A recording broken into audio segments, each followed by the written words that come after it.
I'm Rob, I'm John, and this is the Min1 podcast. where we talk all things NFTs and the rise of blockchain gaming. So John, there's a video on Decentraland that's turned some heads. There is. It's called The Future is a Dead Mall by Dan Olsen. Let's dive into it. Okay, before we get started, I just want to ask anybody who's enjoying this podcast to follow us, like, subscribe, comment, 5 stars, anything you can do that would have a positive impact on us, because it really helps. Make sure you comment anybody you would like us to interview. We have a few people in the pipeline, which are very interesting, but we're always open to new collaborations and having people on to share their views on Web3. Okay, I'm not very good at voiceovers, and that is the end of that. Now, we're getting into an episode which is thoroughly fascinating. John has been on at me for a while to do a podcast episode on this, and I haven't had a chance to watch it because it is nearly 2 hours long. Yes. So I just couldn't get round to watching the whole thing, and I wanted to watch it in one sitting and write notes and pause and everything. So we decided to do the episode today because I had a bit of time to watch it, and I decided that I would watch it while I was in the gym this morning. That didn't work out at all because I just wasn't working out. I was writing notes because there's so much to talk about. But I have now watched it all. The video is by Folding Ideas, who people may know as being kind of a little anti-crypto, especially his most viral video, which was Line Goes Up, the NFT problem video, which did very well on views and was... it's got 11 million views when I checked yesterday, which is probably one of the most popular videos, popular to the general public, maybe not to people in Web3. But one of the most widespread videos on the whole Web3 space. Yeah, and he's before we get started, although he's kind of anti-crypto, anti-NFT perhaps, Dan Olsen, the guy behind Folding Ideas, is a fantastic video essayist, and I really enjoy his stuff. Even when I disagree with him, I enjoy what he's doing. So this video is on Decentraland and sort of parenthetically Metaverses, although it really is focused on Decentraland for almost all of it. Yeah. Well, I think the kind of the premise is, I imagine you wanted to talk about Metaverses, and when you look up Metaverses, there's only two that come up. There's the Sandbox and there's Decentraland. And one is visually not as great as the other, although I'd say they're both quite middling. One is going for an art style. The Sandbox is trying for that kind of Minecraft, Roblox vibe. Yes. Decentraland isn't trying for a particular vibe. To my eye, it's just, well... tosh. It definitely doesn't look great. Yes. So the video, to give us a sort of overview, the video is highly critical of Decentraland, and... barely know where to start. There's so... I will say, so overall, I think the video is very good. I think I agree with a lot of what he says. Yes. I wrote down a few things I don't think he was fair on. I also think, and this is the largest comment I have on the whole video, as a constructive criticism, was I thought he went for low-hanging fruit a bit often. He was picking the insane crypto bros wherever possible. I mean, you could go into any subreddit on Earth and find delusional people that are spouting rubbish. And I imagine Web3 has more than its fair share in the subreddits. Like the Decentraland subreddit definitely has a high concentration of delusional people, I imagine. I've not actually been on it. But it I don't know. He was reading press releases and marketing material and then kind of laughing at how self-aggrandizing it is, but that's kind of redundant. That most marketing is sickly and hollow and rubbish, and they're just spouting anything they can say to get you to buy or log in or sign up, or, So I didn't love that side of things. It felt like that was a bit easy. But other than that, he's done his homework. You can't fault him on... He put a lot of hours into playing Decentraland, in inverted commas, playing.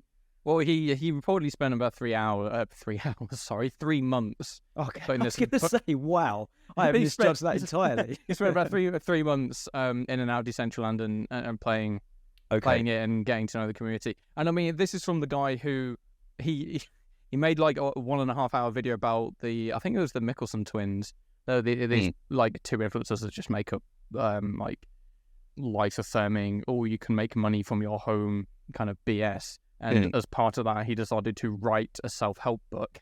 So he goes all in. Yeah, he definitely he went to levels of detail that very very few people do. Kind of even inside the space, unless you have the time and can dedicate that time to going fully into one entity, it's difficult to get to that level of detail. And he kind of dissects his 3 months of time with Decentraland into, I say quite well into, a 1 hour and 49-minute video.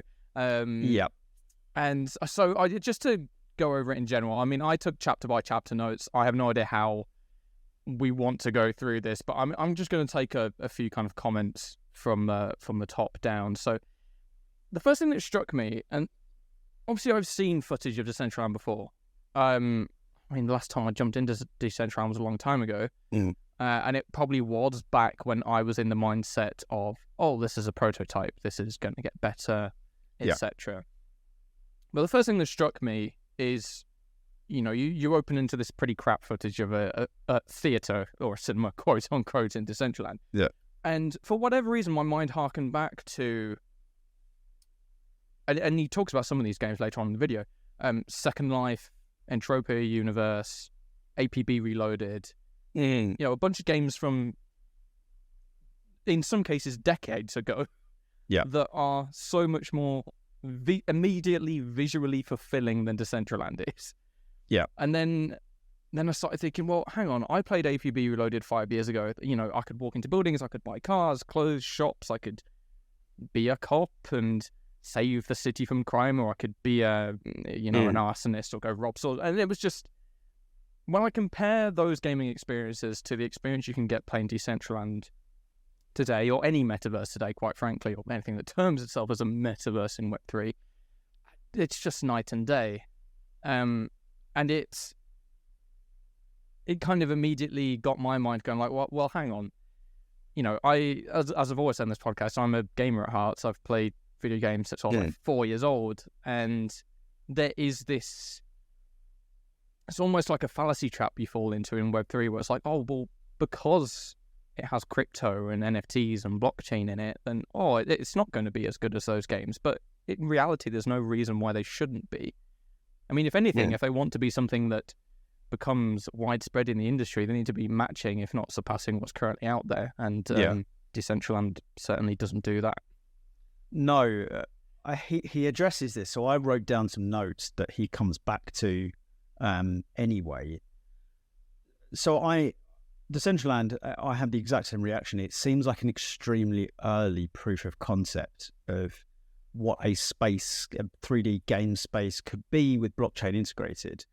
And it looks as if it's kind of the rough etchings of what a metaverse could be, but nothing more than that. And then Dan says in this video, the proof of concept argument is just a rhetorical shield against criticism. And I would say not originally, no. I'd say in 2017, when the game launched, there was integrating blockchain into a game was, you had to build everything from scratch. You had to genuinely pioneer. There was nothing there for you. It was like building a game before Unity or Unreal Engine. You had to make things from scratch. You had to make your own engine. You had to integrate it yourself. And that was very difficult. And I think they solved those problems in an impressive way. However, I think now, in 2023, you could definitely put forward a reasonable case that the proof of concept argument is just a shield. I mean, no, absolutely. It cannot. I mean, that's 6 years ago that it come out. 6 years. Honestly, even though it looks, let's not pretend it doesn't. It looks shit beyond words. Absolutely dreadful. Well, it actually, funnily enough, it arguably looks worse now than it did back then, because back then they were using the Babylon engine so they could be in VR, and then they switched to Unity, and now it looks crap. I mean, it looks horrendous. It looks awful, and it's the sort of game that you wouldn't be able to explain to someone who doesn't have any idea about Web3, about why anyone would ever go in it. So I would agree with him now. It looked awful then, but it didn't really matter because they were doing something with the technology that was interesting. Whereas now I could make a game with blockchain integration, and I have no game dev experience, and I could do it now because we have the SDKs and the plugins to facilitate that.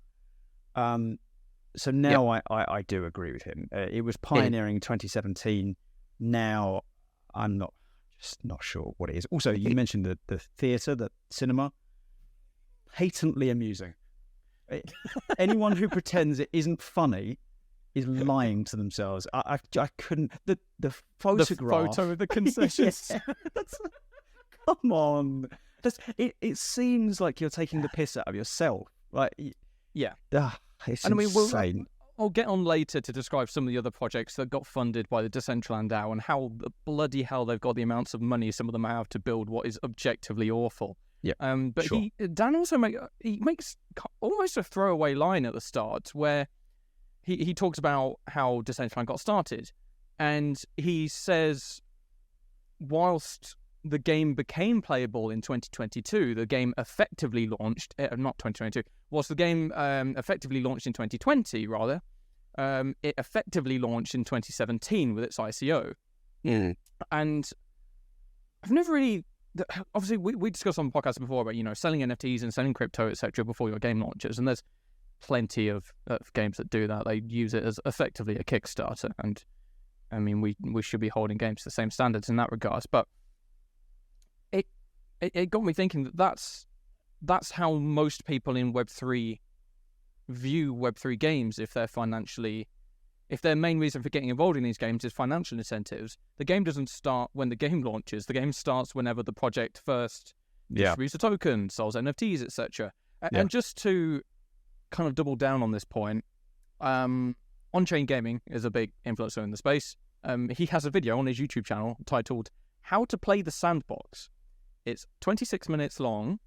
Guess how far into the video he goes before actually going into the sandbox? Are there ads? I'm not too sure. 12 minutes. Oh, no, you're not even close. So it isn't until 20 minutes into a 26-minute video where What's it actually... the first 20 minutes? He talks about the land and the tokens and the tokenomics and... Right. Like, if you did that in a traditional gaming space, it's like, what is this? Like, if you open an IGN review, it was like, IGN reviews a sandbox. You wouldn't get 80% of the way into the video before you see fucking footage. But this is a pandemic in the Web3 space. It's the game is less important than the tokenomics and the NFTs and the ways to make money, which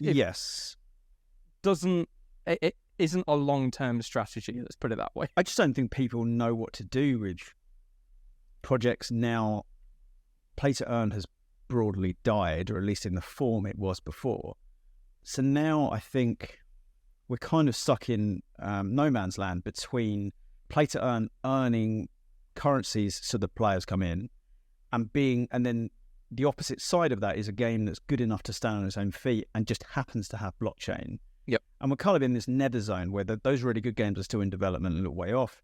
And there's now no point in releasing a play to earn game. To me, I don't, ostensibly, there is no real value to doing it because you're not going to attract the play to earn crowd because they just won't be able to earn enough to see it as a play to earn crowd. Also, their expectations are wildly skewed from what was possible in 2020.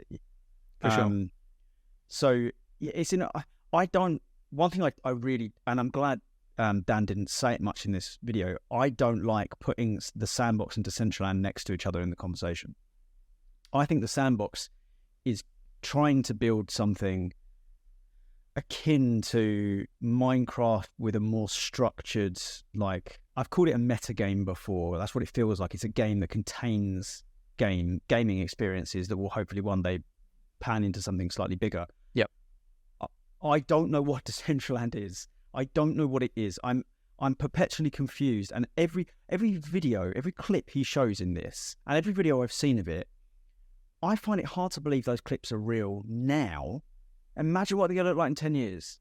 You are not going to be able to comprehend that was something that anyone logged into. The Sandbox at least has that Minecraft, Roblox stylized look that is popular for, that it's not really my bag, but it's very popular. Decentraland and the Sandbox are not remotely comparable to my mind. The Decentraland is a fever dream, as so many people have said. It is confusing and dystopian and terrifying. I do think both games operate or base a lot of their operation on the idea of user-generated content, which only works if the users are competent. And generating anything. Yeah, or if the developers can provide the tools to create good content. And I think that's the biggest difference between the Sandbox and Decentraland. The Sandbox does have the tools to allow you to create some pretty cool things. Decentraland very clearly doesn't. It's so bizarre. Where, like the wasn't HSBC, it was the other bank. Who's the other bank that JP Morgan, yeah, with the weird roaming. The tiger. It's not brilliant. It's kind of sliding around, and then he walks towards the staircase, and there's no clipping. The staircase isn't a model; it's a texture. And I just thought, this would be embarrassing. I think I've mentioned this maybe once on the podcast before, but when I was 13, 14, I used to make levels for CSGO, CS 1.6, and then CS Source, and Unreal Tournament 2004. So I used to make levels in my spare time as a teenager. I used to make levels for these games, maps. And I would have been mortified to release something that we are seeing in 2023. I mean, it blows my mind that they got any sort of cosign from these companies. And Dan actually talks about this. Where did I write it? He talks about brand activations, and he was showing that they're saying, we partnered with Nissan, but then it's actually Nissan Italy, and we partnered with Vodafone. It's actually Vodafone Turkey. And not that diminishes it entirely, but it definitely does diminish it. And I think faux brand activations is a big bugbear of mine. I think 100%. It is of you too in Web3, where I'm not going to name the best example I have, but it's a blockchain that purported to partner with an absolute giant, a world giant. And I was going to write an article about how important this was. And I did my due diligence and research on what exactly the partnership looked like. And it was so obscure and so insignificant a collaboration that I binned the article and never mentioned it again. It was like one event in the middle of nowhere where they were teaming up to do a QR code or something. It was something as small as that. And they were like, we've partnered with this giant. I don't like that in Web3. It's a joke. Yeah, it might sound like we're kind of nitpicking there a bit, but there's a massive difference between, for example, HSBC partners with Decentraland and HSBC Ireland, because that goes from a company, like the wider company is like, yes, we want to be in Web3, we want to be in the Metaverse, to a local subsidiary has a marketing budget and goes to their agency, and the agency says, as part of a package, we can put you in this virtual world, and they go, that's cool, it's cheap, we don't have to do anything, it gets us in the headlines, there we go. So it's a very different level of seriousness of involvement, let's say. And I think with quite a lot of these brand activations that are in, for example, Decentraland, Sandbox, and other metaverses of its kind, they are these very surface level, we just want headlines partnerships, rather than I'm going to stake the future of my brand on the metaverse. So talking about the monetary aspect, one of the most interesting parts of the video for me was all of the Decentraland DAO grants and where they went. Insane. My god, the Decentraland DAO was funded some absolute tosh. So the first one he showcases is the NFT World Comedy Club. They got a $120,000 grant from Decentraland DAO, in mana tokens, of course, and it boils down to a chat GPT window. So I made a note on this. Was that a bit of a cheap shot? Because the way the guy is describing it is he's recorded someone talking about it. I don't know if it was from a video or if he recorded it live, but someone was talking about the comedy stage and from inside that comedy place. And they show the ChatGPT telling a joke, but I felt like it was a presentation of, we're going to have comedians here and then this is the screen. I feel like he was showing the venue rather than that was one of the acts, I think even if you're going to have comedians in that venue, unless they're like hiring Dave Chappelle, I have no idea why that comedy club in Decentraland is being given $120,000 US. Ludicrous. Absolutely ludicrous. Insane amount of money. So there's that. There's a few more. I'm going to call it a game in very light terms called Night of Antrim. Given nearly $250,000 from Decentraland DAO, which I'm pretty sure like Ultima Online looks and plays better than this. The old 90s MMOs. I wonder who to blame for things like that, because if you're an indie dev and someone said, I'll give you $250,000 to make a game in my game, you'd be like, sure. And then but imagine you get into Decentraland, you're like, I've got to make a game in this. Whatever. I got. It's more limitations of the engine and the tools on hand than it is the developers themselves. I don't want to shit too much on the developers, just in case they really are working with the prehistoric tools, trying to build a very comprehensive bridge. Yeah, it feels, awful. But either way, the investments. But how many times have we seen, particularly in 2020? How many times have we seen wildly inefficient investments of grants? It is a theme in Web3 where horrendous projects seem to get inordinate amounts of money. And when you start to look back, it just seems absurd. And I remember it seemed pretty absurd to me at the time, but I guess everyone was just making so much money that they were just trying to redistribute it so they could grow. But I think especially in kind of early 2021, there was this attitude of, there is so much money out there and it's so easy to grab a hold of. Obviously, that's definitely not the case today. In fact, it's the exact opposite. It's a money pit for a lot of the people in it.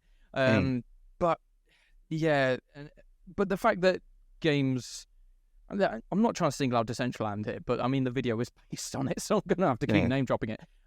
It would appear through the members of their DAO and their committee and their marketing material is all still built around the idea of you can own land and create something that can generate currency and you can gain from this, rather than this is a fun 3D space for you to hang out with your friends and play a few games in. I had this question. I don't know if Dan asked this question. I don't think he did, but he kind of alluded to it.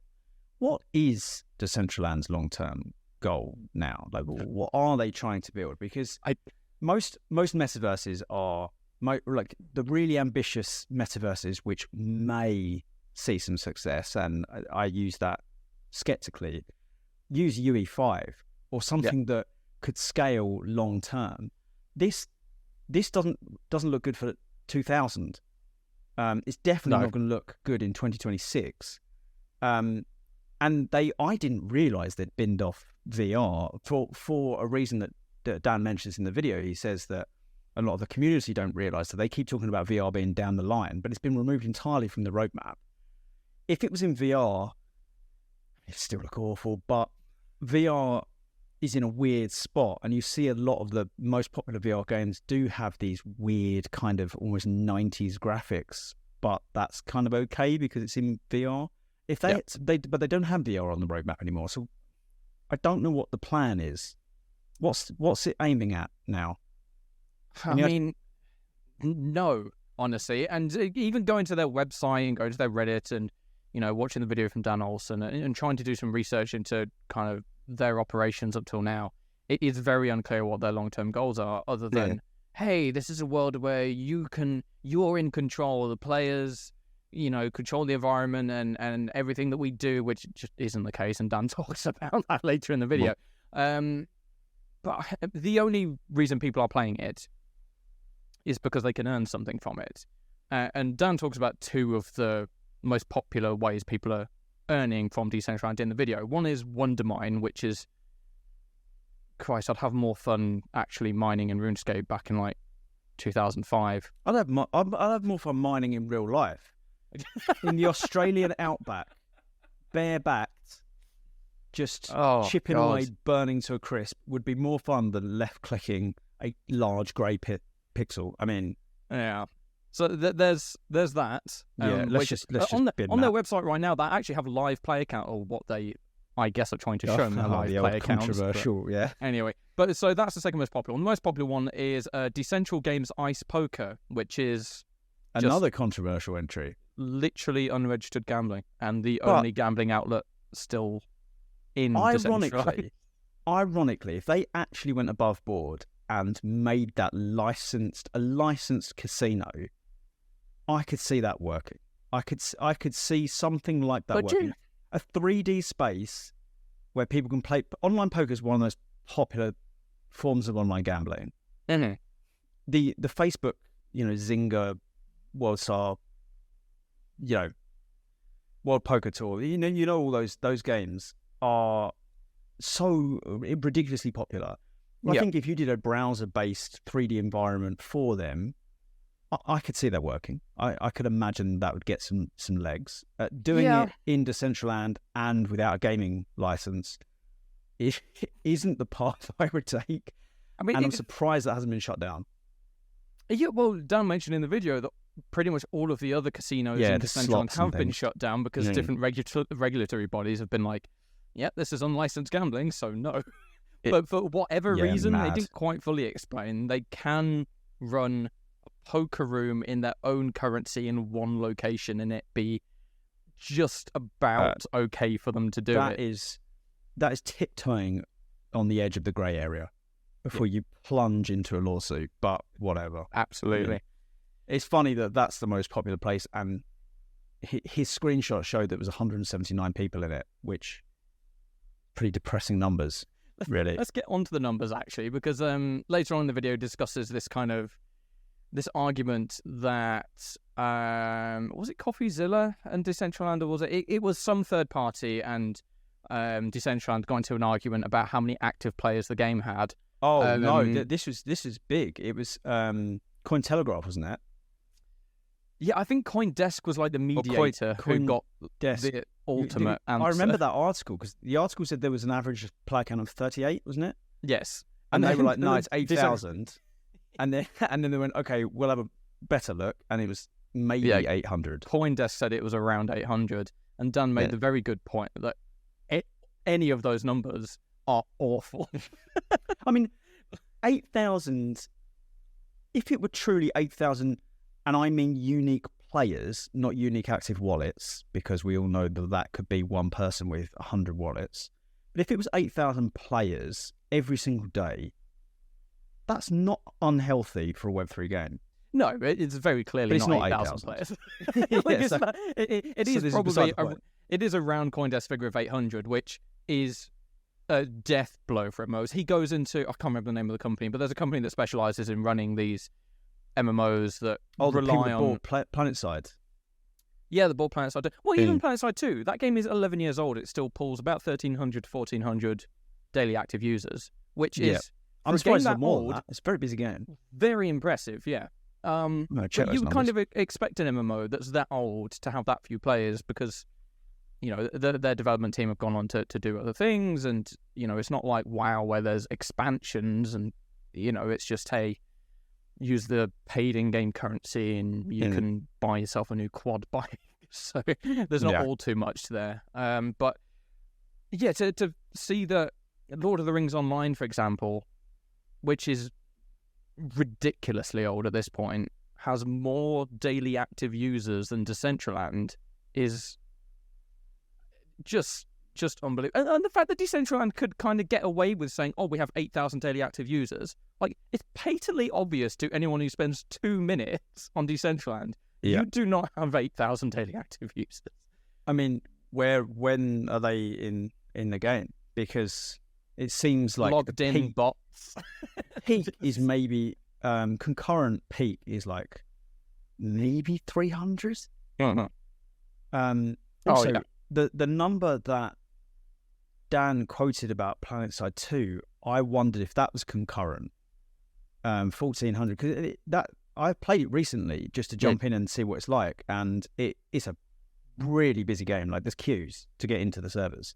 So I don't imagine there's ever been a queue for Decentraland, even when this is a great segue, even when they're running events which are I mean, that music festival was in essence someone paying for a video on Cameo. Wasn't it? Yeah, it was. Let's pay Dave Mustaine to do a 30-second bit to video, and then just come on and play a Megadeth music. It's like, it's great to be here on Decentraland. Oh my god! Awful. But I mean, that was rough. Yeah, that music festival. The festival, which was just pre-recorded videos, and then them just, I imagine, literally just playing the music videos on Spotify. off YouTube or something. Yeah. And then the Metaverse Fashion Week. I know. I see. I didn't cover that. I had press agencies contacting me to cover that because I'd covered stuff before, and I've written stuff for you about Web3 fashion. Yeah. I would say that I think that Dan is probably wrong here about some of the interactions between blockchain / Web3 and the fashion industry. I think they will work together, and I think you will see that. I hate the word phygital. Horrible, horrid word. It's disgusting. And portmanteaus are always really weird words to say, and that's a disgusting word. But anyway, Decentraland was not the platform to facilitate any sort of collaboration between Web3 and the fashion world. It is the ugliest game in the space. But honestly, in a meek defense of Decentraland, even if a fashion show was in one of the UE5 metaverses, it would still make me uncomfortable because I don't think it's quite ready yet. I don't think even UE5 could pull off a good. Maybe they could, if you had maybe like Other Side could maybe do it with that tech of that company that's got 1,000 concurrent players with amazing growth. Like, maybe, but I would still be like, oh God, is this going to bomb? Is this going to be one of those things that's on the front page of all the websites and it's just embarrassing and everybody's laughing? Decentraland, I cannot believe they even tried. Blows my mind. I feel bad because if I imagine this podcast will get clicks from people who play Decentraland or work for Decentraland in some way, and they are going to be fuming. And I truly am sorry for absolutely defecating. I went into the video. I went into the video thinking, I like Dan Olsen. I like Folding Ideas. I disagreed with quite a lot in the NFT video. I agreed with quite a lot. But the line goes up. I disagreed with quite a lot, and I thought he was unfair in places. But this video was so hard to disagree with. I went in there. I try and be unbiased, but obviously I've got a slant towards Web3. It's where I make my living. It's where I've built a career. I mean, it's just so hard to defend. I mean, there's so few areas where I just think, oh, you were unfair there, because he just wasn't, and he has evidence for everything he's saying. Yeah. He's got evidence, either visual or stats. It's I don't know where Decentraland goes from here, and it feels like they've already, the whole land thing, the rush for land was, I don't know, we spoke about it at the time. I found it bizarre, and not because digital land can't exist and can't be valuable. I know the obvious criticism is that, you could have infinite digital land. That's not really how it works, is it? You could build land, you could build houses anywhere in the world, but houses tend to be expensive because they're in places where people want to be. And so, you wouldn't want to build a house in the middle of the Sahara Desert. You wouldn't want to build your digital home in the middle of a dead game, miles away from anyone. Mm-hmm. So if there were to be, as Dan put it, a digital Manhattan, you would, want to be there. People thought, okay, where's it going to be? If this metaverse is actually forming, where's it going to form? Because we want to be there first. And I can kind of get the rush to it. But even when it was happening, I remember I was saying, it's kind of weird, isn't it? Like, this game looks terrible and people are paying. I mean, that just, sorry, I know I've been speaking for a while, but that the clip in that video of that guy who's like, I'm not selling my plot unless I get 10 million for it, and then he sold it for $986 the next month. Oh no, mate, that's awful. But I mean, there's been so many of these Web3 games and metaverses that are trying to ply on the idea that these plots of land are as valuable as real plots of land.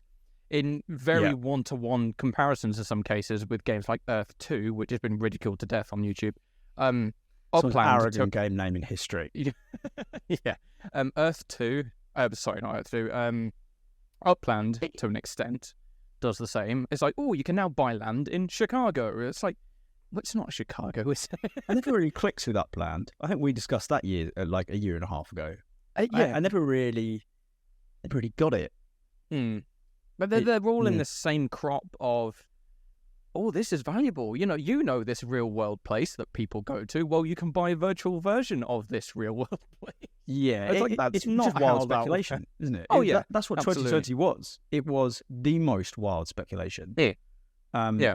Well, which is what we saw with the grants. Yeah, speaking of the grants, and going back to how people reacted to Dan's video, let's talk about Decentraland Report. This decentralized news network run by Kevin on Earth 999, who got, let me read my notes here, $250,000 in funding, and it's effectively just Twitch streams with less than 10 viewers. Where it's like, hey, this thing is happening in Decentraland, and I'll do a giveaway in Twitch chat soon, don't worry. It's like, you got $250,000 to do that? Are you kidding me? And he posted a video reply to Dan that I watched. Yes, it is 45 minutes long. Oh, I'm not watching that. And it is What's the most delusional video I've seen in my life. So, first off, he sits there and it's literally, full screen the video with his little face in the corner. And Dan obviously holds up a picture of him and he's going, yeah, look, I'm in this video. And then Dan starts talking about how much of like a cretin this guy is. And he's still like, yeah. I'm like, dude, do you not even understand how much you're being trashed right now? And then he goes through the entire video being like, oh, well, this is wrong, and making like half-hearted defenses for some of the stuff in there, which is basic. But the funniest part about it is the comments section. The top comment is hard to think of a worse look for Decentraland than you grinning like an idiot and pumping your fist while you're getting meticulously dissected. And he replies, you don't get that. I don't care what you think about me. But just remember when shit hits the fan, brother, whether it's next year, 10 years, 20 years from now, you'll never be able to say that these brothers lied to you, Jack.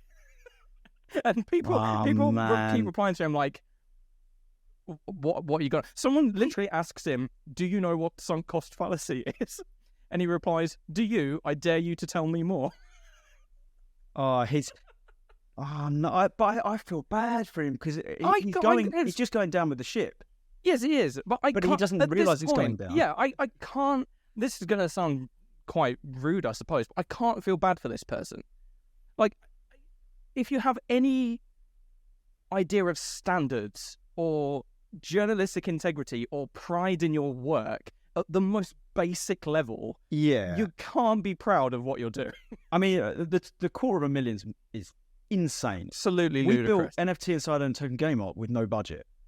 So to build this with $250,000 is offensive. Yes. It looks like a school project that you would present to a highly disinterested teacher for a very low grade. Yeah. That's the pretty much. It looks like it was hashed together. But I don't he got $250,000. In this video, Dan is going through some of the spendings, and he's like, he got graphics for the Twitch stream. Okay, that's $5 on Fiverr. Next, that's $249,995 left. Like it's and it's just insane. All of the reporters for this news network get paid $10 a month in mana. And it's a revenue share, isn't it? And it doesn't have to get anything. Yeah, kind of. I haven't streamed properly for a long time, but his Twitch streams averaged, or the Decentraland Report Twitch streams average less than 10 viewers, and his YouTube videos have about 80 viewers each. I very rarely stream and I very rarely make videos.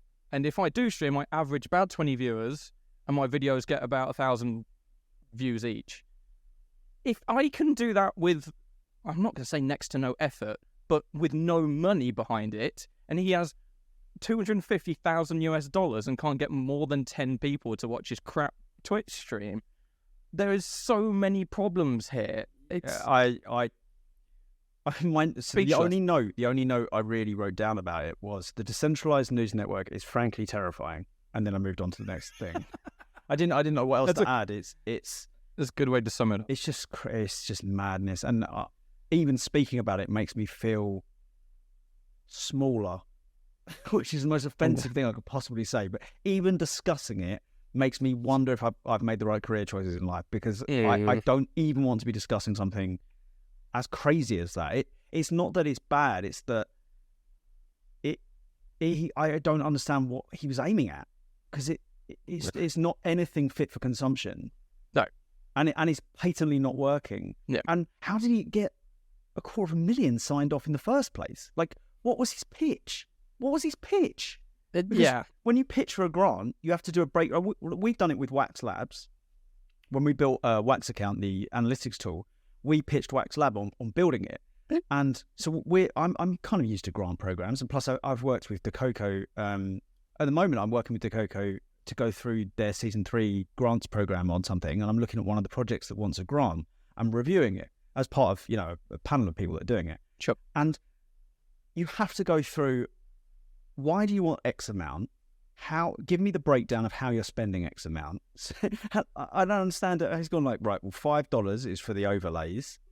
And then I want $249,995 for MISC, where I'm going to allocate it when I think of something. It's just, the whole thing is crazy. And the one thing I really don't like about this video, which isn't Dan's fault, is how poorly Web3 comes out of it. That this is one of the most famous metaverses in massive inverted commas, inflatable inverted commas.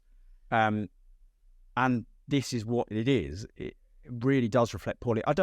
We've talked about how the metaverse is so poorly defined and we're not really ready yet for anything that resembles what it might be. But it feels like Decentraland couldn't be much further.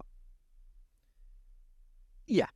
It's not a great advert for Web3 as a whole or metaverses in general, but it is an accurate reflection of the current status quo. And even if you include the Sandbox in that discussion, it's better than Decentraland. It's not that much better. If you put the Sandbox side by side with any generic MMO, I would much prefer to play that MMO than I would the Sandbox, even though I like what the Sandbox is doing and I like where they're going. I feel like I understand the Sandbox. I think that's perhaps a big part of it. Yes. I understand what they're trying to do. I understand what it's inspired by. I understand the partnerships. I understand it. I know where it's going. They've made fantastic partnerships. They brought on interesting IPs. Yeah. Even if right now it's not very good. I mean, it's still, what is it, alpha? I think it's still alpha season 3 or whatever. I mean, people gerrymander that term anyway. But I understand it. I know what's happening there. I don't know what's going. I entered Decentraland and I'm perpetually confused. I feel 100 years old and yet too young, because when I look at it, I feel like, my God, I looked at games like that I've mentioned Cybertown on here before. Yes. The weird, for anyone that hasn't heard that episode, I'll give a very quick rundown. It was a browser-based MMO, social MMO in maybe 2002, I think, 2002, something like that. It was years and years and years ago. My friend got it and he was like, you've got to try it. So I jumped in and you could buy houses. It was one giant space and you could buy houses and you could buy items which people made on like a very early version of Blender. It wasn't Blender, it was something else. Sure. And you could buy these items on a marketplace and people were just hanging around and you could get jobs. People had jobs and they would do the jobs for in-game money. It was I've written an article about it, which we could link in the show notes maybe. I think it was the first iteration of an online metaverse. The first attempt at it, even though it wasn't trying to be, I think it genuinely was. And I would say it's not that far behind what Decentraland has done. And that is a massive, near 20-year gap. Yeah. And I think it was nearly the same in quality and arguably better in experience because the marketplace was fluid. Social interaction was very, very good, even though, as you may remember, I got briefly groomed and had to flee. And there's a scary place, folks, so be careful. It just, I don't know. I doubt they were ever valued at $1.3 billion, though. Nor is Decentraland, let's be honest. Nor is Decentraland. Yeah. It's not worth that. Dan kind of references that at the end of the video, where he says Decentraland was never, Decentraland is never, its tangible value is never and will never be anything like what the total market cap of Mana token is. Like, Decentraland is not worth $1.3 billion. It's not worth, arguably it's not worth $1 million. Do you know, this is controversial and I'm not particularly grounded in any maths because I've not had the time to do the research on this, but there probably was a glimmer where you could have argued it was worth 1.3 billion, just because when you had people flooding into it, and you had, do you remember, like in late 2019, early 2020, I think, when it really was the hot thing to discuss. The Mana token was going through the roof. People were buying land, like they were buying land, and for large amounts of money. They were buying land for large amounts of money.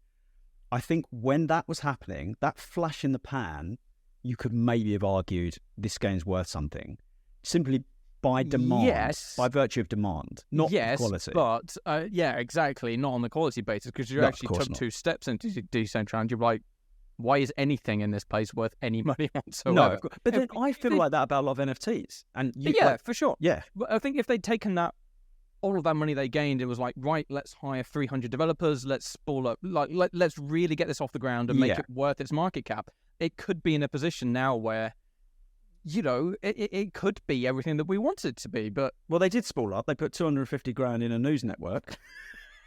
So they spooled up and it immediately fired out the side of the engine. But it's just such a letdown, really. We've been talking for about 50 minutes now, so I'm just going to make a few final points here. Sure.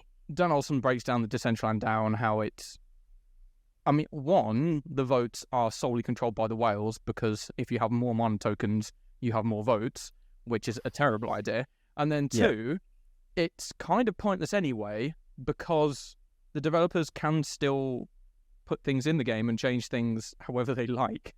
And that's the case with most games and most organizations that have DAOs.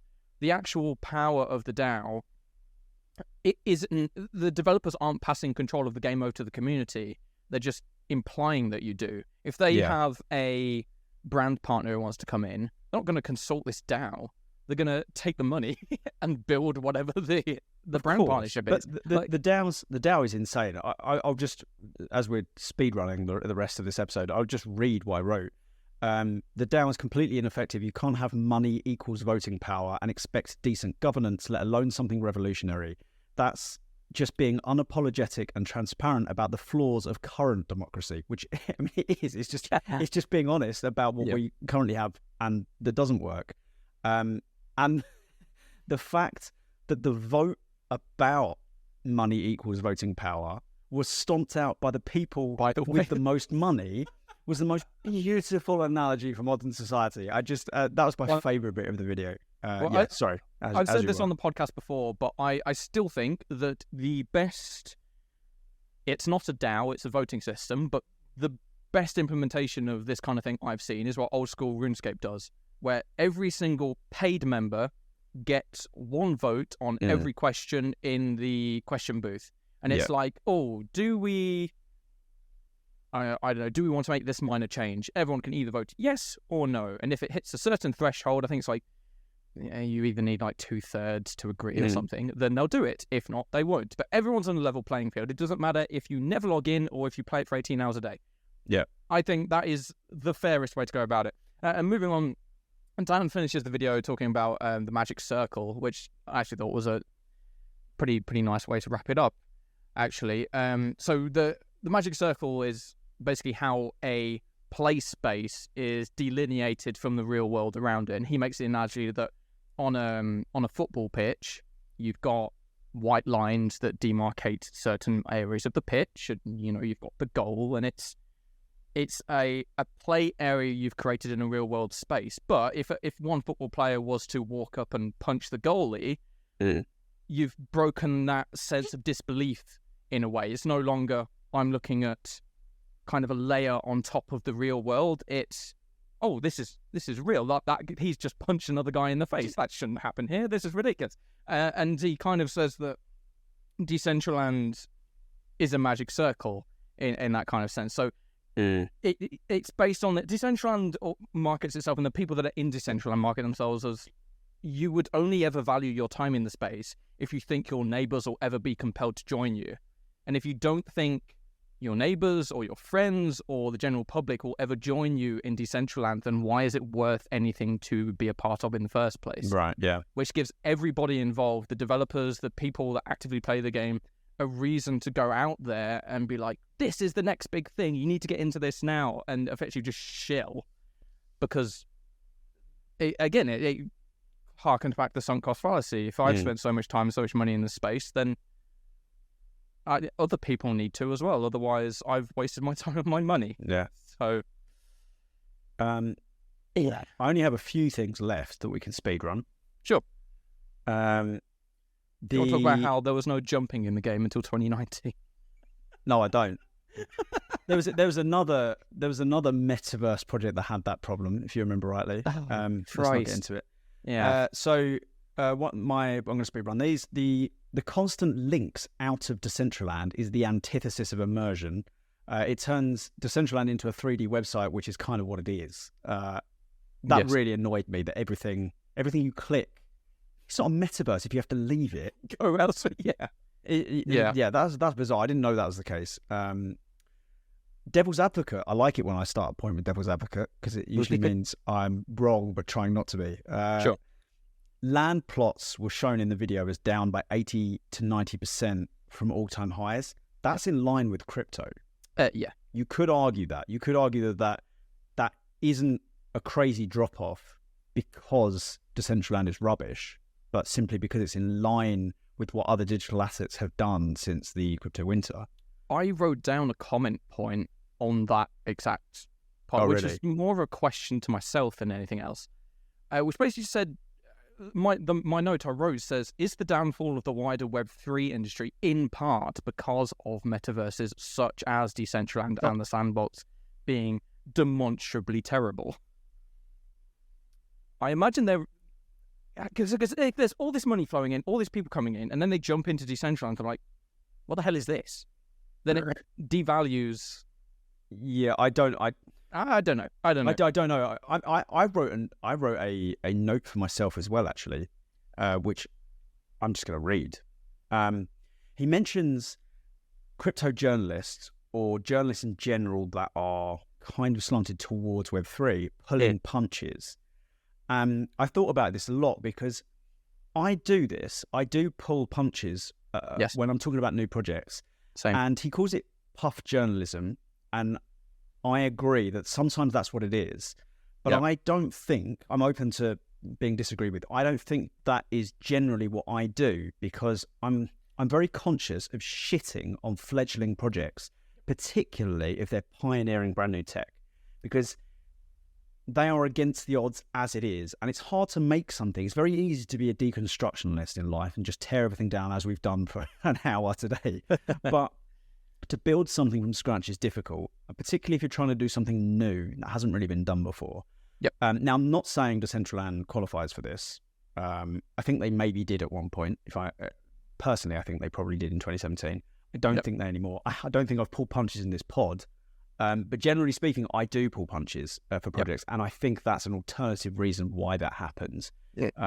Although, obviously, there's the financial gain for a lot of people. Yeah, I think that was the point I was going to mention. I don't think that's a Web3 symptom. I think that's a symptom of modern-day journalism, True. That to exist as a media platform, You have to be. I mean, the only way you're making money, or the primary way you're making money, is through advertising and partnerships. And the only alternative, annihilate every project. No, so if you go out and talk shit about everybody, nobody's going to pay you anything. Yeah.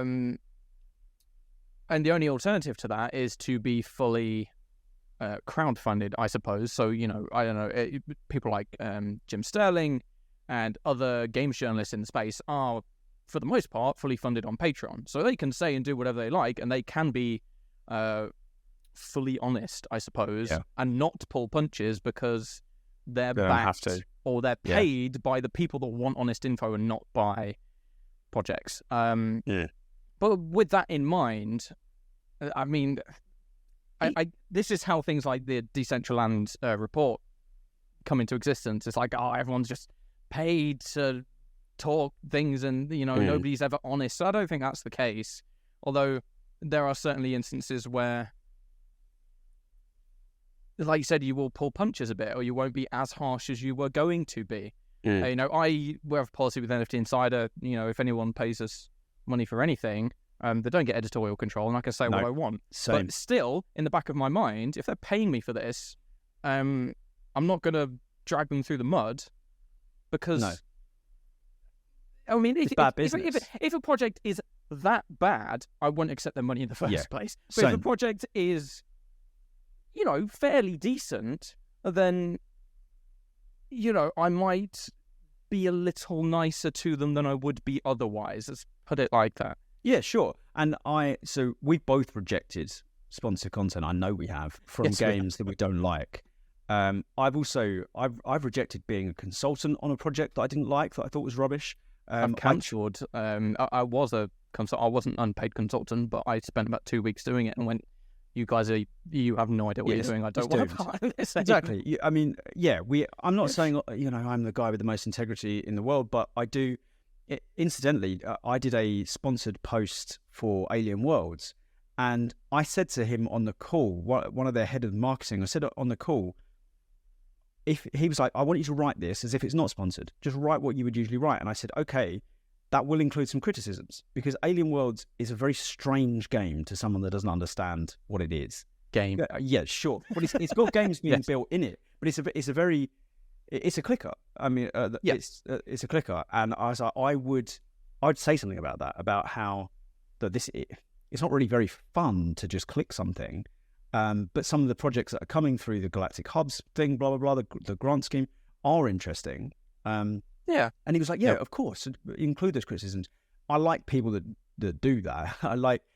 I've had that in other industries as well, where they're like, we'll pay you to review this product. And I always say, well, I'm going to be honest. If it's not very good, I will have to say what's not good. And they're like, no, we want that. That always strikes me as a company that's going to do something worthwhile. Well, when I used to work in luxury magazine publishing, print publishing, the amount of advertorials we sell, which is basically like paid column inches, and the amount of drafts that would have to go back and forth, because as a media outlet, we would say something that they disagree with, and they're like, "Wow, you've got to change this, or we won't pay you." Blah blah. I guess. It's a joke. It's horrible. If you relinquish editorial control, you don't deserve a career. And honestly, I don't think it's a good long-term plan anyway, because people can see through it. Mm-hmm. I only have a few more things. Go for it. And they're just kind of... I did say before this podcast that this could easily go on for about 3 hours, and we could get into the nitty-gritty of so many different topics. There's so many things we haven't really dived into, but there was a few comments that Dan made. One was the frequently exploited Polygon network. As far as I remember, there's been one, maybe two small, comparatively, crypto hacks. I don't remember anything. It's certainly not frequent, and I don't remember anything massive either.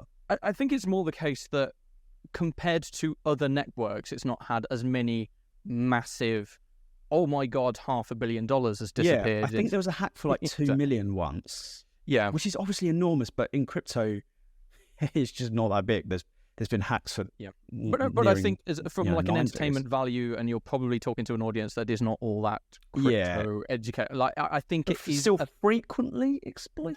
I didn't love that. Anyway, I'm nitpicking there. He said about I really liked... He was talking about the buying of land in the game, and he said two things that I loved. One was it's more about the headline than the space. Absolutely. And we said this at the time. Do you remember? We said this at the time, but that it's still a good PR move, even if Decentraland's awful, because it makes headline. HSBC in Decentraland made every news outlet, including some mainstream ones. But so how many people actually looked at what they were doing in Decentraland? Maybe 0.1%, well, not even that, of the amount of people that saw that headline. The exposure was unbelievable. So I agree with that. And also he mentioned Pascal's wager, which, unlike actual Pascal's wager, which isn't very good, I thought that was a very good description, because it did feel like people were saying, well, shit, if this is going to be the metaverse, let's just make sure we're in it. If we just buy it and say we think it's the metaverse, then if it becomes a metaverse, then we've won. And if it doesn't, then whatever, we write it off. So I thought that was a pretty astute point. Yeah. And then I don't want to end it on this really, but the only thing I didn't like was he said every successful crypto project is bad. And he's too intelligent to start swinging that broadly and carelessly. Dan, on the off chance you listen to this, you're great at what you do because you're precise and reasoned and you support your arguments, and that just felt like unnecessary flailing at an industry. But it was a good video. As a lukewarm defense of that statement, I do believe the vast majority of projects in Web3 have not built something equivalent to the value of the assets they have sold and continue to sell to their holders. Yes, I'd agree. And I say that as someone who's lost a lot of Ethereum. But, for example, when I purchased a Cool Cat, it was 2 ETH. It's the floor price of Cool Cats is about half an ETH right now. But, that project just hit 2 years old. But the developers and the team are very open about what they're building and what they're making. What they're doing quite now is just from me as someone as part of that ecosystem, looks interesting. They have this kind of storytelling comic going on at the moment. They've showed footage of the games that they're building.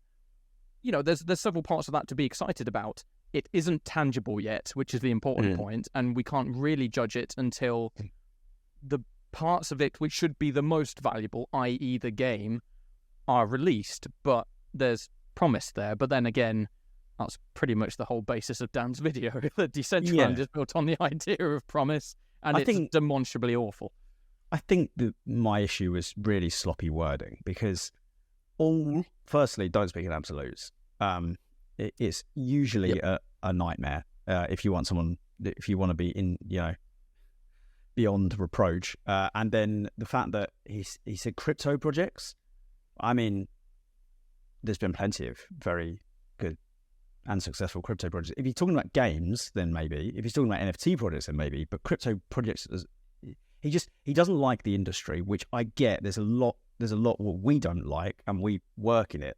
Yes. And there's a lot we criticize, including this hour-long video about one of the leading, in inverted commas again, metaverses. So, it was a very good video. It was well researched. He annihilated the project. Yes, absolutely annihilated. And because it's gone kind of viral, it done like 2 million views, didn't it, or something? 2.9, nearly 3 million views in 3 months.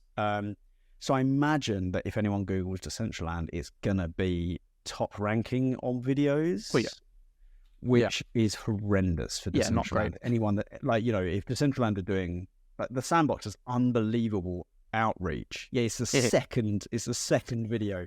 BBC Stories is first. The virtual land selling for millions. That one from 2018, 2019, something like that. The virtual land is selling for millions, and then the second video is the future is a dead mall.